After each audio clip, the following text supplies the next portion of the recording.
Hi, welcome to Best Practices. Let me explain exactly what I try to do in this section. Here I focus on two areas. One area is the hard skills that it takes to run a successful business. That's goal setting, creating a viable business plan, a marketing plan, a mission statement, all the hard skill things. The other area of focus is the behavior that leads to success. Focus, competence, determination, positive attitude, self-motivation, and really the ability to grind it out day after day until success has been achieved. We really drill down into what you and I call the right stuff. Here in this section, you'll hear me talking about enthusiasm and brains and attitude and self-image and sticking to the basics and honesty and common sense and hard work and things of that nature. To paraphrase Peter Drucker, best practices is both doing things right and doing the right things. You're going to hear me talk a lot about spirit.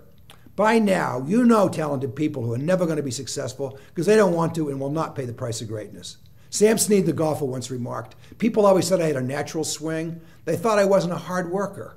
He said, "But when I was young, I'd practice and play all day. Then I'd practice more at night in the headlights of my car. I practiced till my hands bled. Nobody worked harder at golf than I. You have no idea how hard I worked to look so natural." I've studied the habits of successful advisors for years, and I assure you the habits we explore in this section are critical to your success. Fail to master the basics, and you fail as an advisor. Get good at the basics, you're on the way to becoming a good advisor. Get great at the basics, and you're on the way to becoming a great advisor. If your goal is to realize your full potential, mastery of these skills is non-negotiable. Success is in the attitude you bring to the table every day, the blue-collar mentality it takes to stick to the basics day in and day out, the repeatable process, if you will. It's all about thinking like a lifer. These are the basics which never change. Success is not an accident. Every successful person has goals. Ambition without goals is wasted. Goals without ambitions never get realized.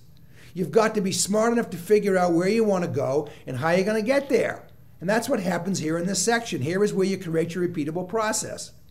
Any advisor in the world has the opportunity to become a great advisor if he or she is willing to focus on success, to do the work necessary to be successful and refuse to be average. It depends on one thing. It's just like anything in life. How badly do you want it? This business is simple. It's not easy, but it's simple. It's going to take a big chunk of time to become great, but you can start improving immediately. It's been said that he who wants to move mountains starts by carrying away small stones.